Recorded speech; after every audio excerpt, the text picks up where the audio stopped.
যে আমাদের এখন যে উম্মার যে বর্তমান অবস্থা, অনেকগুলো যে মাযহাবে বিভক্ত এবং সবাই তার নিজের মাযহাবটাকে প্রাধান্য দিয়ে থাকে এবং নিজের মাযহাবটাকে সঠিক বলে মনে করে এবং অন্য মাযহাবগুলোকে তারা ভুল বলে। সেক্ষেত্রে আমরা যারা সাধারণ মানুষ আছি, যারা কিনা এত পড়াশোনা হয়তো করতে পারি নাই, তারা আমরা কোনটা ফলো করতে পারি? এখন সরাসরি দেখবেন প্রশ্ন উত্তর ভিত্তিক অনুষ্ঠান ইসলামী সমাধান, সৌজন্যে NCC bank, powered by NCC Islamic. NCC bank কার্ডে এই রমজানে শপিং, ডাইনিং ও ট্রাভেলিং এ পাচ্ছেন আকর্ষণীয় ক্যাশব্যাক এবং সেভিংস অফার। এনসিসি ব্যাংক, আপনার সাথেই সব সময়।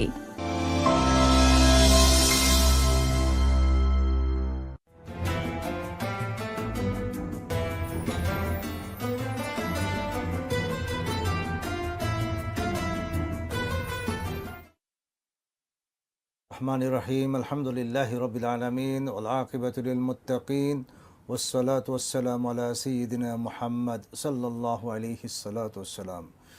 প্রিয় দর্শক, আপনারা দেখছেন এনসিসি ব্যাংক নিবেদিত ইসলামী সমাধান, পাওয়ার্ড বাই এনসিসি ইসলামিক। প্রিয় দর্শক, মুসলিম জীবনে ঐক্য এবং সংহতি একটি গুরুত্বপূর্ণ বিষয়।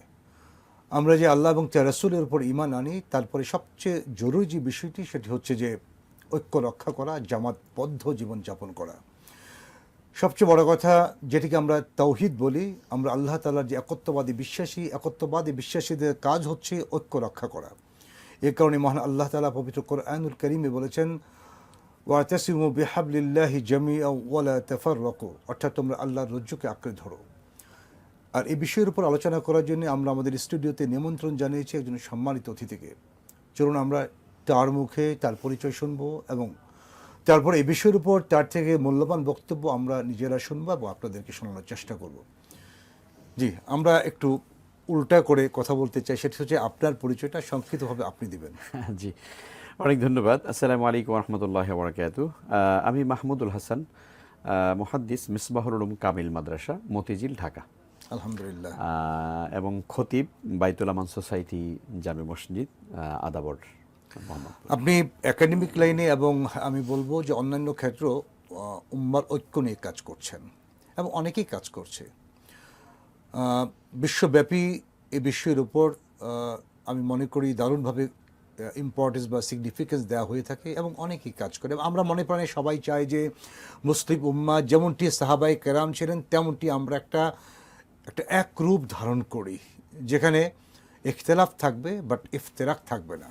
এবং কোরআন কারীমের যে কথাটা যে মুসলমানরা ভাই ভাই অথবা আল্লাহর রজ্জুকে আঁকড়ে ধরা, এই বিষয়গুলোকে আমরা কিভাবে সন্নিবেশিত করতে পারি এবং বর্তমান যুগে এই ঐক্যের গুরুত্বটা কতটুকু? অনেক ধন্যবাদ আপনাকে। আলহামদুলিল্লাহ ওয়াসসালাতু ওয়াসসালামু আলা রাসূলিল্লাহ ওয়া আলা আলিহি ওয়া সাহবিহি আজমাইন, আম্মা বা'দ। আপনি যেমনটা শুরুতেই বলেছেন যে আল্লাহ সুবহানাহু ওয়া তাআলা আমাদেরকে সৃষ্টি করেছেন, উম্মতে মুহাম্মদী সাল্লাল্লাহু আলাইহি ইসলামকে পৃথিবীর খায়রে উম্মাত করে সৃষ্টি করেছেন। আল্লাহ তাআলা বলছেন, কুনতুম খায়রা উম্মাতিন উখরিজাত লিন-নাস, তোমাদেরকে সর্বোত্তম জাতি হিসেবে সৃষ্টি করা হয়েছে। এবং পৃথিবীতে যত জাতি, যত নেশন, যত সভ্যতা, যত সিভিলাইজেশন পৃথিবীতে এসেছে, সেই পরম্পরা যদি আমরা সামনে রেখি, তাহলে আল্লাহ তাআলার এই আয়াতে কারিমার ভাষ্য হচ্ছে যে এই উম্মাহ বা এই মুহাম্মদ সাল্লাল্লাহু আলাইহি ওয়াসাল্লামের যে উম্মাহ, সেটি হচ্ছে পৃথিবীর সর্বশ্রেষ্ঠ উম্মাহ। আর আল্লাহ তাআলা বলছেন যে তোমরা যে শ্রেষ্ঠ উম্মাহ, এর তোমাদের কারণ হচ্ছে এই যে উখরিজাত লিন-নাস, তোমরা মানবতার কল্যাণের জন্য এসেছো। আর মানবতার কল্যাণ করবার দুটো প্রক্রিয়া আছে। আল্লাহ বলছেন, তা'মুরুনা বিল মা'রুফ ওয়া তানহাউনা আনিল মুনকার, তোমরা সৎ কাজের আদেশ করবে, অসৎ কাজের নিষেধ করবে, এর মধ্য দিয়ে মানবতার কল্যাণ করবে এবং এর মধ্য দিয়ে তোমরা তোমাদের ঐক্যের চেতনাকে তোমরা ধারণ করবে।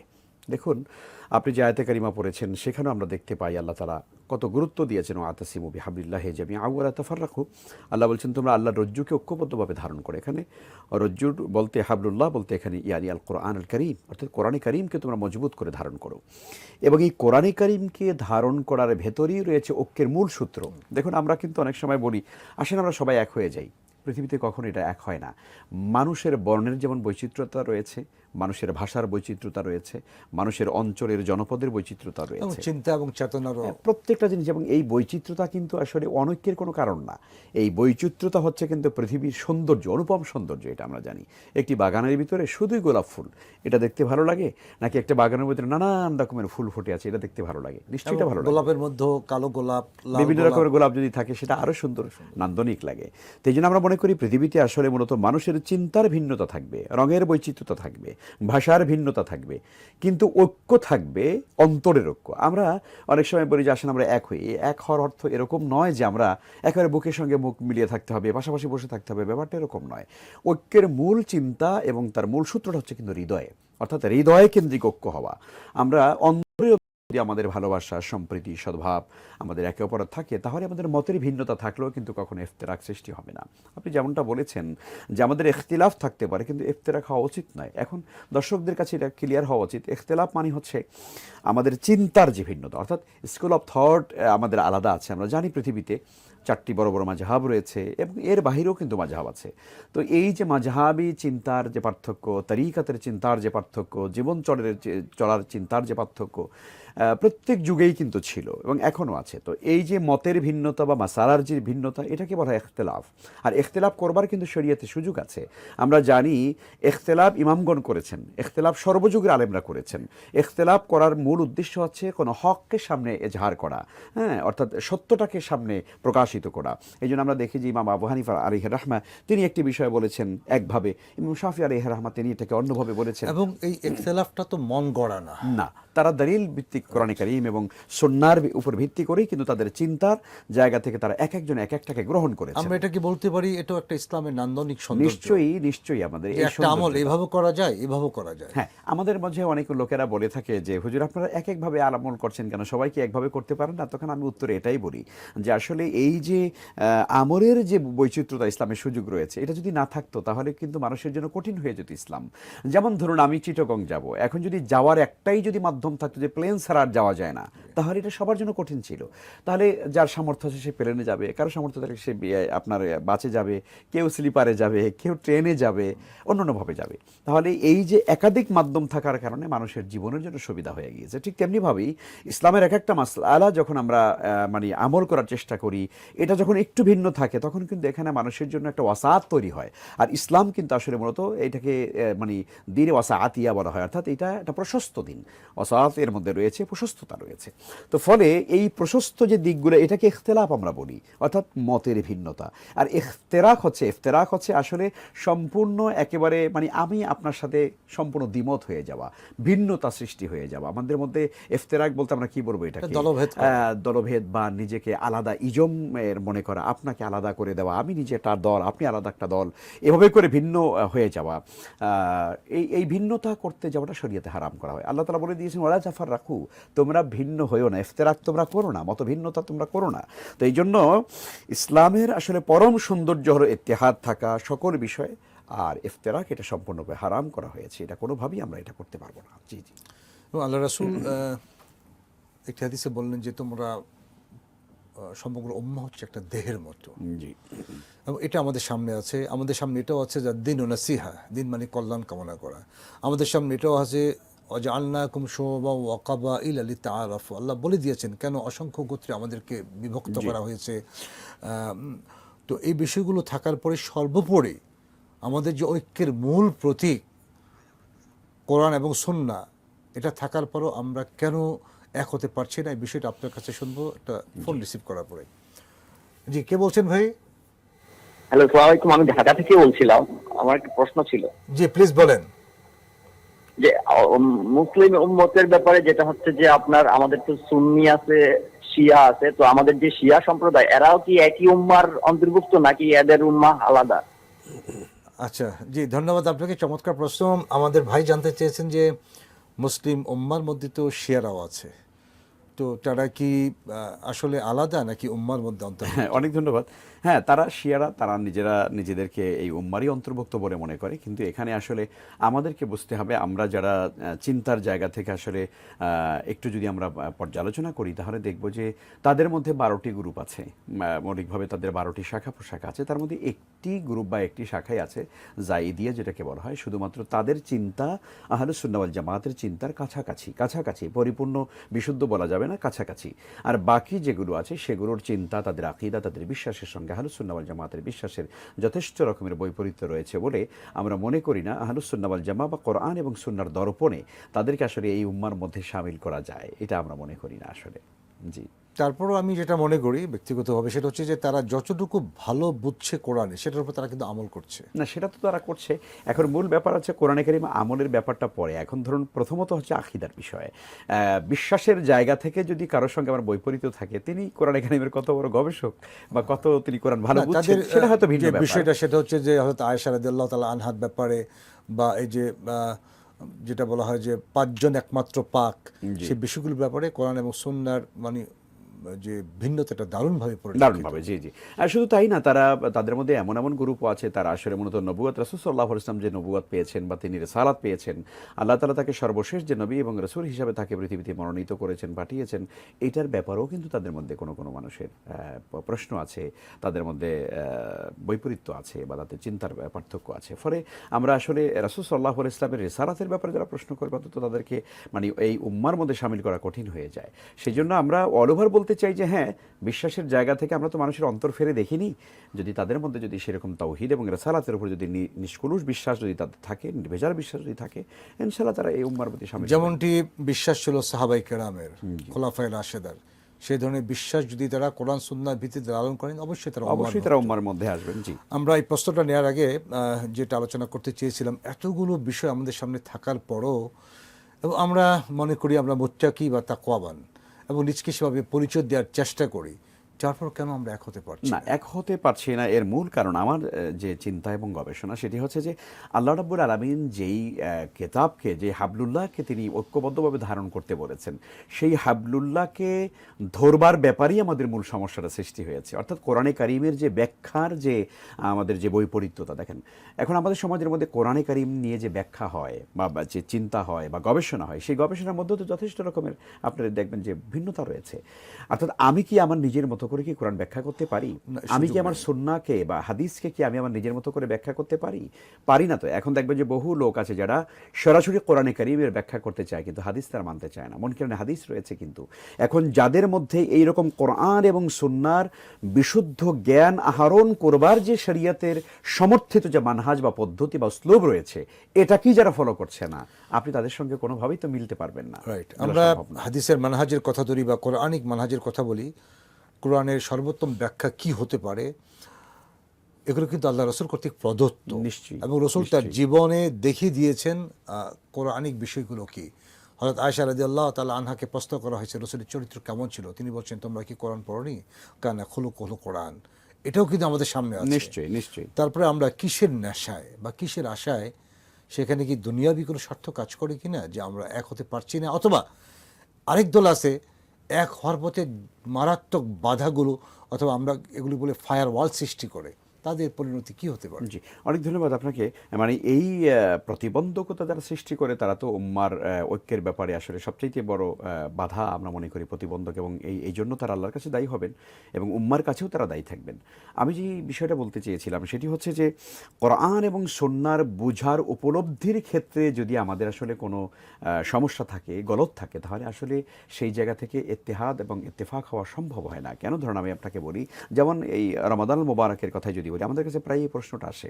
যেমন একজনে প্রশ্ন করেছেন আমাকে, এভাবে করেছেন যে আল্লাহ তাআলা তো বলছেন যে সুম্মা আতিমুস সিয়ামা ইলাল লাইল, তোমরা রোজাকে রাত্র পর্যন্ত এটাকে তোমরা পূর্ণ করো, তাহলে আমরা কেন এই সূর্যোদয়ের পরে আমরা সূর্যাস্তের পরে আমরা কেন ইফতার গ্রহণ করছি? এটা তো হচ্ছে না তাহলে। এবং আপনি জানেন, হয়তো নিশ্চয়ই আপনি জানেন যে আমাদের বর্তমান সমাজও কিন্তু একটা শ্রেণী রয়েছে যারা কিন্তু ইফতার করে আপনার সূর্য অস্ত যাওয়ারও 2-3 ঘন্টা পরে, তারা একদম মানে গুড়গুড়ে মোটামুটি অন্ধকার হয়ে যায়, পশ্চিম পশ্চিম আকাশে লালিমা এবং শুভ্রতা সব একদম শেষ হয়ে যাওয়ার পরে, অন্ধকার হয়ে যাওয়ার পরে তারা কিন্তু ইফতার করে। কারণ আল্লাহ বলেছেন আতিমুস সিয়ামা ইলাল লাইল, রাত্র পর্যন্ত এখানে আপনাকে নিতে হবে। এখন আমার প্রশ্ন হলো, সুম্মা আতিমুস সিয়ামা ইলাল লাইল, রোজাকে তোমরা রাত পর্যন্ত পূর্ণ করো, এই আয়াতে কারিমার ব্যাখ্যা, এই আয়াত কার উপর নাজিল হয়েছে? নবী মুহাম্মদ রাসূলুল্লাহ সাল্লাল্লাহু আলাইহি ওয়াসাল্লামের উপর নাজিল হয়েছে। এবং এই আয়াত তিনি নিজে কিভাবে আমল করেছেন, সেটা সাহাবায়ে কেরাম কিভাবে দেখেছেন, তাবিঈগণ তাবিঈগণ কিভাবে দেখেছেন, আমাদের পরবর্তী সালাফগণ এই আয়াতের উপরে আমল কিভাবে করেছেন, এটা কি আমাদের কাছে গ্রহণযোগ্য নয়? বা এটা কি আমাদের কাছে দেখতে হবে না? যদি সেই এই আলোকিত এই বিষয়গুলোকে যদি আমরা পাশ কাটিয়ে, এখন আমি আমার এই লাইল শব্দ মানে হলো রাত, রাত মানে হলো গভীর অন্ধকার থাকবে সেই রাত, অথবা আমি রাত্রেবেলা ইফতার করবো, এটাই যদি হয়, তাহলে কিন্তু কোরআন কারীম বোঝার ক্ষেত্রে এই যে আমাদের দৈন্যতা এবং ভুল, আমরা মনে করি যে তাহলে কোরআন বোঝার ক্ষেত্রে যদি আমাদের ত্রুটি থাকে, তাহলে কিন্তু কোরআন কেন্দ্রিক ঐক্য হওয়া সম্ভব হচ্ছে না। তাহলে এক নম্বর আমি যেটা বলতে চাই, এই ঐক্যের পিছনে মূল কারণ হচ্ছে, এক নম্বর কারণ হলো আমার কাছে, সেটা হলো কোরআন এবং সুন্নাহর উপলব্ধির ক্ষেত্রে যে ভুল সেটা। যে আপনি চমৎকার আলোচনা করেছেন, আমরা বাকি অংশ শুনবো একটা বিরতির পরে। প্রিয় দর্শক, আপনারা দেখছেন এনসিসি ব্যাংক নিবেদিত ইসলামী সমাধান, পাওয়ার্ড বাই এনসিসি ইসলামিক। চমৎকার আলোচনা চলছে মুসলিম উম্মার ঐক্য নিয়ে, ঐক্যের গুরুত্ব এবং তাৎপর্য, তার ইম্পর্টেন্স, তার সিগনিফিকেন্স আমরা মর্মে মর্মে উপলব্ধি করি, কারণ ঐক্য না হলে কিছুই করা সম্ভব হবে না। প্রিয় দর্শক, আমরা ছোট একটা বিরতিতে যাব, আবার আসছি, আমাদের সাথেই থাকুন।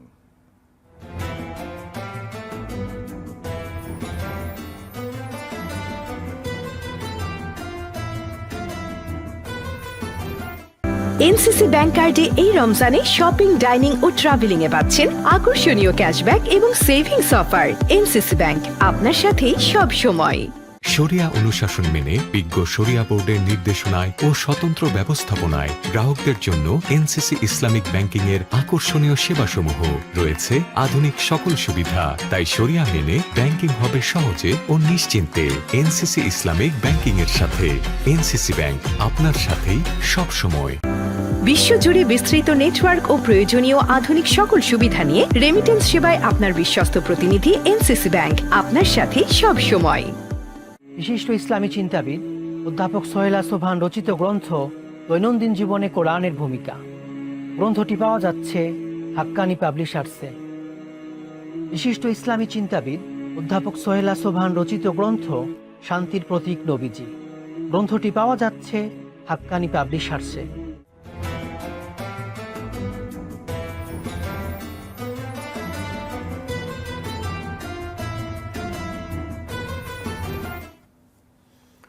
প্রিয় দর্শক, বিরতির পর আবার আপনাদের স্বাগত জানাই এনসিসি ব্যাংক নিবেদিত ইসলামী সমাধান, পাওয়ার্ড বাই এনসিসি ইসলামিকে। প্রিয় দর্শক, চমৎকার আলোচনা চলছে মুসলিম উম্মার ঐক্য নিয়ে।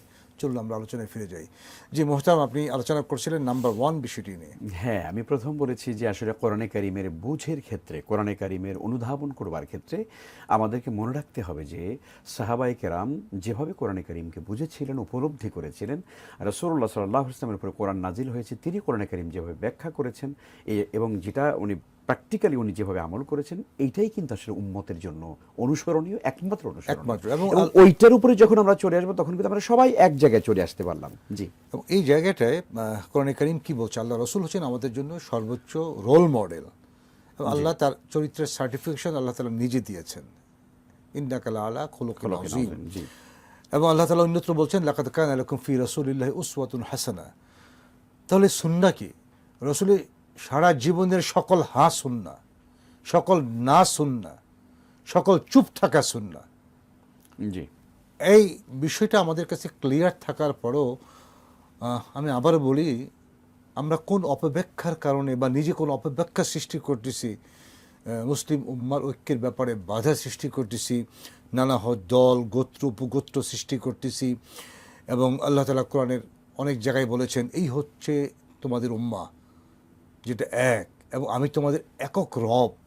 এত কিছু জানার পরেও সবচেয়ে বড় কথা, রাসূলের জিন্দেগি, সাহাবায়ে কেরামের জিন্দেগি, খুলাফায়ে রাশেদের জিন্দেগি, এগুলো সব আমাদের কাছে কিন্তু ক্রিস্টাল ক্লিয়ার। এত কিছু থাকার পরেও আমরা আবার সে একই প্রশ্ন, আমরা কেন এক হতে পারছি না? এবং সবচেয়ে বড় কথা, যে কথাটা বলতে অনেক সময় একটু দ্বিধা নিয়েই কথা বলি, অত অন্য ব্যক্তিরা এক হতে পারছেন না, আলেমরা কেন এক হতে পারছেন না? তারা তো আল ওলামা, তারা হচ্ছেন এই শাস্ত্রে পণ্ডিত, কোরআনে পণ্ডিত বলে নিজকে দাবি করেন, বা আমরা বলি হাদিস শাস্ত্রে তারা পণ্ডিত, আমরা তাদেরকে বলি তারাও পণ্ডিত। তো এই পাণ্ডিত্যের বিষয়টা থাকার পরেও এবং যারা জ্ঞান দান করেন, জ্ঞান নেন, তারাও কিন্তু এক হতে পারছেন না। জি, অনেক ধন্যবাদ। আপনি যে আলেমদের কথা বলেছেন, যে যারা আসলে পণ্ডিত বা এই তাদের ইলম থাকার কারণে আসলে তাদের এক হওয়া দরকার, ইফতিরাক বন্ধ হয়ে যাওয়া দরকার, ইত্তেফাক হওয়া দরকার, সেই বিষয়টি এই কথাটা শুনবো একটা ফোন নেওয়ার পরে ইনশাআল্লাহ। জি, আসসালামু আলাইকুম, কে বলছেন ভাই? আমার নাম শাহিন, আমি খুলনা থেকে বলছি। জি বলেন প্লিজ। যে আমার একটা কোশ্চেন আছে, সেটা হচ্ছে যে এখনকার বর্তমান যে আমরা উম্মাহ যদি দেখি, তারা তো অনেকগুলো মাযহাবে বিভক্ত। কিছু না হলে 4-5টা আহলে হাদিস বা ভাই আপনি অনেকগুলো আরেকটু জোরে বলতে হবে, আমরা ক্লিয়ারলি শুনতে পাচ্ছি না। জি জি জি, আমি বলতে চাচ্ছি যে আমাদের এখন যে উম্মার যে বর্তমান অবস্থা, অনেকগুলো যে মাযহাবে বিভক্ত এবং সবাই তার নিজের মাযহাবটাকে প্রাধান্য দিয়ে থাকে এবং নিজের মাযহাবটাকে সঠিক বলে মনে করে এবং অন্য মাযহাবগুলোকে তারা ভুল বলে। সেক্ষেত্রে আমরা যারা সাধারণ মানুষ আছি, যারা কিনা এত পড়াশোনা হয়তো করতে পারি নাই, তারা আমরা কোনটা ফলো করতে পারি বা আমরা কিভাবে ভাই বুঝতে আসলে উই গট দ্য পয়েন্ট, আমরা আপনার উত্তরে যাব ইনশাআল্লাহ, প্রশ্নের উত্তরে যাব। জি মোহতারাম, আপনি মনে হয় শুনেছেন যে ভাইয়ের প্রশ্ন হচ্ছে যে আমরা অনেকগুলো মাযহাবে বিভক্ত এবং প্রত্যেক মাযহাবই দাবি করে আমরাই সঠিক আছি। আমরা এটার উত্তর দিয়ে আপনার অনেক ধন্যবাদ। দর্শকের প্রশ্নটা আমাদের সঙ্গে একেবারে আলোচনার সঙ্গে প্রাসঙ্গিক। আসলে পৃথিবীর কোনো মুজতাহিদ, কোনো ইমাম, কোনো সালাফগণ আসলে কিন্তু এভাবে করে বলে যান নাই যে আমার মাযহাব শ্রেষ্ঠ, বা এই আমি যা বলেছি এটা তোমাদের জন্য দিয়ে গেলাম, এটাই তোমাদের হেদায়েতের একমাত্র পথ। পৃথিবীর কোনো ইমামগণ এই দাবি করে যান নাই, বরং প্রত্যেক ইমাম এই কথাই বলে গিয়েছেন। সকল মাসালার পরে, সকল বক্তব্যের পরে তিনি এই কথা গিয়ে বলেছেন, ইযা সাহাল হাদিসু ফাহুয়া মাযহাবি, আমার কথার বিপরীতে যদি কোনো সহিহ হাদিস পাওয়া যায় বা আমার কথার বিপরীতে যদি কোনো সুন্নাহ পাওয়া যায়, তাহলে আমার কথা দেয়ালের ওপারে ছুঁড়ে ফেলে দাও। আমার কথার বিপরীতে হাদিস এটাই শ্রেষ্ঠ, ওইটাই আমার কথা, ওইটাই আমার মত। এই কথা যেখানে ইমামগণ বলে গিয়েছেন, সেখানে আমি মাযহাবের অনুসারী হয়ে আমি কিভাবে বলতে পারি যে আমার মাযহাব শ্রেষ্ঠ? হ্যাঁ, আমি যেটার উপরে আমল করছি আমি বলতে পারি যে আমার এটা সুন্নাহ ভিত্তিক হচ্ছে, তবে আমার ভাই যেটা করছেন আলহামদুলিল্লাহ সেটাও আছে, সেটাও আছে, আমি হয়তো এটাকে শ্রেষ্ঠ মনে করছি ভাই, কিন্তু আমার ভাই যেটা করছেন সেটা আলহামদুলিল্লাহ সুন্নাহ দ্বারা প্রমাণিত। এই জন্য আমরা মূলত আজকে যারা মাযহাব আমরা যারা অনুসরণ করি, আমরা নিজেদেরকে মানে অপরাধী মনে করি, এই কথা বলছি, আমি নিজেকে ব্যক্তিগতভাবে বলছি, অন্য কাউকে না, যে আমরা যারা মাযহাবের তাকলিদ করি, অনুসরণ করি, এটা শরীয়তে নিষেধ নয়, কিন্তু এই তাকলিদ যদি আমাকে অন্ধ বানিয়ে দেয়, এই তাকলিদ যদি আমার ভেতরে যদি সংকীর্ণতা সৃষ্টি করে, আমি মনে করি এটা জায়েজ নেই। ডক্টর আব্দুল্লাহ জাহাঙ্গীর রহমাতুল্লাহি আলাইহি সুন্দর একটা কথা বলতেন, ওনার সঙ্গে আমি যখন প্রোগ্রাম করতাম, স্যার এই কথাটা বলতেন যে ভাই, মাযহাব জীবন চলার পথ, এটা মাযহাব দিন না। অর্থাৎ মাযহাব কি আমরা দিন বানিয়ে নিয়েছি, আমরা মনে করি যে ইসলাম এটা কিছু না, কোরআন হাদিস এটা দরকারই নেই, মাযহাবে কি বলা হয়েছে এটা হলো মূল। আসলে মূলত ব্যাপারটা ওরকম নয়। কোরআন এবং হাদিসের নির্যাস হলো মাযহাব, সেটা আমার জীবন চলার পথকে সহজ করে দেয়, সুগম করে দেয়। কিন্তু আমি যদি একটি মাযহাব চলতে গিয়ে যদি অন্য ভাইকে আমি যদি মনে করি যে না সে সঠিক নাই, সে সঠিক পথের উপর নেই, তাহলে এটা আমার চরম মূর্খতা, এটা আমার উচিত নয়। জি জি। এবং আমাদের সম্মানিত আলেম যারা আছেন, যারা তো আসলে জাতির রাহবার এবং যারা হচ্ছেন নবীদের ওয়ারিস সঙ্গতভাবেই, তো তাদের প্রতি যে অনেক সময় ইয়েটা কাজ করে, এক ধরনের আমি বলবো আক্ষেপটা কাজ করে, অনেক ক্ষেত্রে আমার মনে হয় কি জানেন, যে তারা জেনে শুনে এই কাজগুলো করে, সবাই না। জি, আপনি যেটা বলেছিলেন যে আলেমদের মধ্যে ঐক্য হয় না কেন, এটা একটু আগে বলে নিই, তারপরে পরের বিষয়টা আসি। আপনি যেমনটা বলেছেন যে আলেমরা সত্যিকারে এলেম আছে, তারা জানেন, তারা আল্লাহকে চেনেন, জানেন, ব্যাপারটা আপেক্ষিক, এই বিষয়টাই আপেক্ষিক। আসলে আমরা মূলত যাদেরকে আলেম মনে করি, অল ওভার যাদেরকে আলেম মনে করি, আল্লাহ সুবহানাহু ওয়া তাআলার দৃষ্টিতে কোরআন এবং সুন্নাহর দর্পণে তারা কে কতটুকু আলেম, সেটা কিন্তু যথেষ্ট আলোচনা সাপেক্ষ একটা ব্যাপার।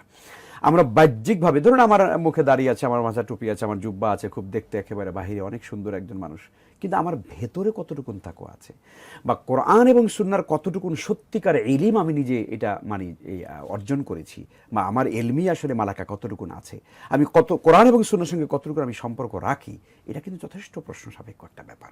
বাহ্যিকভাবে কোনো মানুষকে দেখলে আলেম মনে করা যেতে পারে, এটা আমাদের সরলতা, এটা আপনি বলবেন আমাদের এই আপামার এই বাংলাদেশের মানুষের সরলতা, এটা আমি ইতিবাচক দৃষ্টিকোণ থেকে দেখি। কিন্তু যাদেরকে আমরা আলেম মনে করি সরলভাবে, বাস্তবিকভাবে সবাই কি আলেম, সবাই কি এলেম রাখেন, সবাই কি তাকওয়া রাখেন? যেখানে আল্লাহ রাব্বুল আলামিন নিজে বলেছেন ইন্নামা ইয়াখশাল্লাহা মিন ইবাদিহিল উলামা, উলামা। যে বান্দাদের মধ্যে আলেমরা আল্লাহকে বেশি ভয় করে। এখন এই আয়াতে কারিমা সামনে রেখে যদি আমরা চিন্তা করি, এই আয়াতের মানে মানদণ্ডে বা কষ্টি পাথরে যদি আমরা আলেমদেরকে যাচাই করি, আমি আমার নিজেকে যদি যাচাই করি, তাহলে আমি কি পেরেছি? আমি আমার দুনিয়ার সমস্ত লোভ মোহ, আমার সব কিছু থেকে আমি আল্লাহকে ভালোবাসতে পেরেছি, আল্লাহকে ভয় করতে পেরেছি? যদি পারি তাহলে আমি আলেম, সত্যিকারে আমি আলেম। আমাদের এই বাংলাদেশে অধিকাংশ ক্ষেত্রে আমি মনে করি যে বিষয়টিকে প্রাধান্য দেওয়া হয় পোশাকি বিষয়টাকে। মনে করা হয় যিনি বড় জুব্বা পরছেন বা বড় পাঞ্জাবি, বড় দাড়ি, বড় টুপি, উনি বড় আলেম। এটাকে ইসলাম কিভাবে দেখে? না, পোশাক আমরা এই সাবকন্টিনেন্টে আমরা যে পোশাকগুলো পরে থাকি এগুলো আসলে ইতিবাচক আমি মনে করি। এমনি তো পোশাকের ব্যাপারে সুনির্দিষ্ট কোনো অবকাঠামো ইসলামী শরিয়াতে বলা হয়নি। নিষেধ আজ্ঞাগুলো যেগুলো অর্থাৎ এইটা করা যাবে না, আর অবশ্যই প্রত্যেক নারী পুরুষকে ফরজ ঢেকে রাখতে হবে, এই হলো ইসলামের কমন কিছু রুলস। এখন আমরা এই সাবকন্টিনেন্টে যে পোশাকগুলো পরিধান আপনি পরেছেন, আমরা পরেছি, আমাদের এই অঞ্চলের জন্য এগুলো খুব ইতিবাচক এবং সবাই এটা ভালো পছন্দ পোশাক। করে, ভালো পোশাক বলে মনে করে। এখন কথা হলো যে এই পোশাকটাই কি আসলে তাকওয়ার কোনো মানে প্রমাণ বহন করে কিনা? কোরআন এবং সুন্নাহর দৃষ্টিকোণ থেকে যদি আমরা দেখি তাহলে এটা আদৌ করে এটা প্রমাণ বহন করে না। তবে হ্যাঁ, আমরা মনে করি যে এই পোশাকগুলো পরা উচিত, পরলে ভালো, শালীন পোশাক বা মাথায় টুপি আছে, সুন্নাহর উপরে আমল, এটা ভালো। কিন্তু এই পোশাকগুলো দ্বারা প্রমাণ করা যায় না যে একজন মানুষের ভিতরে সত্যিকারের ইলম আছে, বা তার ভিতরে তাকওয়া আছে, তার ভিতরে আল্লাহর খাউফ রয়েছে, তার ভিতরে কেনা রয়েছে, এটা মনে করা যায় না। বরং আমরা ক্ষেত্রভেদে কোনো সময়, আমি ব্যক্তিগত অভিজ্ঞতার আলোকে বলছি, এটা আমি জানি না দর্শকরা কীভাবে নেবেন, কোনো জায়গায় আমি দেখেছি যে বাহ্যিকভাবে এই অবয়ব এতটা বেশি তার সুন্দর না, কিন্তু সুবহানাল্লাহ, তার তাকওয়া, তার জোহদ, তার ইখলাস, তার মানে তারকুদ্দুনিয়া, আমি তার এটা দেখে আমরা বিমোহিত হয়ে গিয়েছি। এবং তার নামের সঙ্গে মাননা নাই, তার নামের সঙ্গে হয়তো প্রফেসর লাগানো আছে, হয়তো অধ্যাপক লাগানো আছে, সারা জীবন অধ্যাপক হিসাবেই হয়তো উনি পরিচিত ছিলেন, কিন্তু তার তাকওয়া, তার জোহদ, তার ইখলাস, তার আল্লাহ ভীতি, তার চোখের কান্না, তার যে আল্লাহর প্রতি তার যে মানে ভালোবাসা, সেটা হাজার আলেমকে পর্যন্ত ছাড়িয়ে যায়। জি, আমরা আলেমদের কথা বারবার নিয়ে আসতেছি, কিন্তু তাদের উপর অনেক গুরুদায়িত্ব রয়ে গেছে। মুসলিম উম্মাহকে ঐক্য পানে ধাবিত করা ছিল আলেমদের নৈতিক দায়িত্ব, এবং আমি মনে করি এটা এক ধরনের ফরজ কাজ। জি, কারণ আমরা যদি ঐক্য না থাকি তাহলে আমরা আমাদের শত্রুদেরকে মোকাবেলা করতে পারবো না। আমাদের শত্রু তারাই যারা আল্লাহর শত্রু, আমাদের শত্রু তারাই যারা রাসূলের শত্রু। এটা হচ্ছে স্বাভাবিক কথা। তা আলেমগণ যদি এই দায়িত্ব পরিপালন না করেন, তাদের ব্যাপারে কি বলা আছে? অবশ্যই আলেমরা আল্লাহর কাছে দায়ী হবেন যদি এই দায়িত্ব পালন না করেন, এক। আর যদি আলেমদের নিজেদের কারণেই, যদি নিজেদের কাদা ছোড়াছুড়ি কারণে, নিজেদের ফতোয়ার কারণে, নিজেদের বিভেদের কারণে, নিজেদের মানে ক্ষুদ্র স্বার্থকে চরিতার্থ করবার কারণে যদি বৃহত্তর কল্যাণে উম্মার বৃহত্তর ঐক্য যদি মানে এটা ব্যাহত হয়, এটা নষ্ট হয়ে যায়, নিশ্চয়ই কিয়ামতের দিন আল্লাহর কাছে অবশ্যই তারা দায়ী হবেন। আমি আরেকটা বিষয় আপনাকে বলতে চাই। আপনি যে কথাটা শুরুতে বলেছিলেন যে ইসলাম আসলে মূলত, ইসলাম জীবন ব্যবস্থাটাই মূলত ঐক্য মানে ধারণাকে নিয়ে আসে। আপনি দেখেন, আপনি সালাতের কথা চিন্তা করে দেখেন, সালাত কি শিখায় আমাদেরকে? 5 ওয়াক্ত। আমরা 5 ওয়াক্ত নামাজে যে এই যে আমরা কাতারবদ্ধ হয়ে আমরা সারিবদ্ধ হয়ে নামাজ পড়ছি, একের সঙ্গে একে মিশে নামাজ পড়ছি, এই চেতনাই তো আসলে মূলত ঐক্যবদ্ধ চেতনা বা ইত্তেহাদের চেতনা। আমরা যখন হজ করতে যাই, বাইতুল্লাহ যাই, ওমরা করি, তাওয়াফ করি, সাই করি, যাই করি না কেন, প্রত্যেকটা কাজের মধ্যে কিন্তু মুসলিম উম্মার ঐক্যের চেতনা কিন্তু কাজ করে। আর এটাই তো রাসূল সাল্লাল্লাহু আলাইহি ওয়াসাল্লাম বলেছেন, আল মুসলিমু কাজাসাতিন ওয়াহিদ, মুসলমানরা একটা দেহের মতো, ইজাশতাকা আইনুহু ইশতাকা কুল্লুহু, অর্থাৎ কোন একটা দেহের মধ্যে যদি চোখে যদি ব্যথা হয় তাহলে গোটা দেহটা যেমন ব্যথাতুর হয়ে যায়, ঠিক পৃথিবীর কোনো মানে জনপদে, পৃথিবীর কোথাও যদি কোনো জনপদে মুসলমানরা আক্রান্ত হয়, নিগৃহীত হয়, নির্যাতিত হয়, মজলুম হয়, তাহলে সারা পৃথিবীর মুসলমানরা সেই জন্য কষ্ট পায়। আমরা আরাফার ময়দানের কথা বলি, বিশ্ব মুসলিমের একটা মিলন মেলা, কেন্দ্রস্থল বা মিলন মেলা। জি, সেই জায়গা থেকে কিন্তু আমরা বেরিয়ে আসি, আমরা একই পোশাক, একই ধ্বনি, একই স্লোগান, একই লাব্বাইক, অথচ সেই জায়গা থেকে আমরা যখন নিজ অঞ্চলে চলে যাই তখন কিন্তু আমাদের মধ্যে আবার সে ইফতেরাক কিন্তু কাজ করে। আমাদের অন্তরে কিন্তু সেই যে মহব্বত বা ভালোবাসা, যে ঐক্যের যে চেতনাটা, সেটা কিন্তু কাজ করে না। অথচ প্রত্যেকটা জায়গায় কিন্তু লক্ষ লক্ষ মুসলমান একসাথে সেজদা দিচ্ছে, একসাথে রুকু করতেছে, কি দারুণ দৃশ্য! সুবহানাল্লাহ। জি জি। এবং সেখানে কিন্তু ইমাম কি কাবার ইমাম, না কালো, না সাদা, না তিনি ইথিওপিয়ার, না বাঙালি, আমরা কিন্তু কিছুই দেখি, কিছু দেখি না। জি জি। বাট এই দেশে আসার পরে আমরা সবাই যেন আবার বিভক্ত হয়ে যাই। না, সেটাই আমাদেরকে আল্লাহ সুবহানাহু ওয়া তাআলা তিনি আমাদেরকে ওই জায়গা থেকে এই প্রশিক্ষণটা দিয়েছেন এবং আল্লাহ নিজে বলেছেন কাযালিকা জাআলনাকুম উম্মাতাও ওয়াসাতা, যে তোমাদেরকে আমি মধ্যবর্তী উম্মত হিসেবে সৃষ্টি করেছি। আর মানুষ যখন ইসলামের সকল কাজের ব্যাপারে যখন মধ্যম পন্থাকে যখন খায়রুল উমুরি আওসাতুহা এটাকে যখন সামনে রাখে তখন কিন্তু ইত্তেহাদটা খুবই মানে মানে কাছাকাছি এসে যায়, সবার ঐক্যটা কিন্তু কাছাকাছি এসে যায়। আমরা যখন প্রান্তিকে চলে যাই, যখন যেমন দেখুন একজন আরেকজনকে মানে অবলীলায় কাফের ফতুয়া দিয়ে দিচ্ছি, একটু চিন্তা করা উচিত যে আমার ভাই যে কথাটা বলেছে হতে পারে ভাই হয়তো খেয়াল করতে পারেননি, হতে পারে তার অন্তরে সেটা নেই, হয়তো বা শব্দ চয়নে তার ভুল হয়ে যেতে পারে, তাই বলেই কি আমি কাফের ফতুয়া দিতে পারি? এটা তো জায়েজও নেই। না, এটা হাদিসের মধ্যে তো বলাই আছে যে কেউ যদি কুফরি ফতুয়া দেয়, তাকফিরের এই মানে ফতুয়া যদি কেউ দেয়, তাহলে এটা যদি সেই ব্যক্তি না হয়ে থাকে তাহলে অবশ্যই যে দিয়েছে তার কাছে এটা রুজু করবে তার দিকে। আপনাকে চমৎকার অভিনন্দন জানাই চমৎকার আলোচনা করার জন্যে। কষ্ট করে এসেছেন, সময় ব্যয় করে এসেছেন, অনেক প্রতিদান আল্লাহ তাআলা আপনাকে দান করুন। আপনাকে অনেক ধন্যবাদ আজকের এই সুন্দর আলোচনায় আমাকে সুযোগ দেওয়ার জন্য। প্রিয় দর্শক, আমরা চমৎকার আলোচনা শুনছিলাম মুসলিম উম্মার ঐক্যের উপর মুফতি মুহাদ্দিস মাওলানা মাহমুদুল হাসান সাহেবের কাছ থেকে। আমরা বুঝতে চেষ্টা করলাম আমাদের কি করা উচিত ছিল, আমরা কি করলাম। ঐক্য ছাড়া বিকল্প কোনো কোনো রাস্তা নেই। এই জন্যই কোরআনে কারীমের এবং রসুলের হাদিস অথবা সুন্নায় অসংখ্যবার ঐক্যের কথা বলা হয়েছে। ঐক্যের যেমন বিকল্প নেই, ঐক্য ছাড়া পৃথিবীতে আপনি টিকে থাকবেন সেই সুযোগও নেই। এই জন্যই আল্লাহ তাআলা কোরআনে কারীমে অনেকবার বলেছেন, কোথাও বলেছেন তার রজ্জুকে আঁকড়ে ধরার কথা, কোথাও স্মরণ করিয়ে দিয়েছেন তোমরা এক জাতি এক উম্মাহ এই হিসাবে, এবং কোথাও এটি স্মরণ করিয়ে দিয়েছেন যে নিশ্চয়ই তোমাদের রব এক।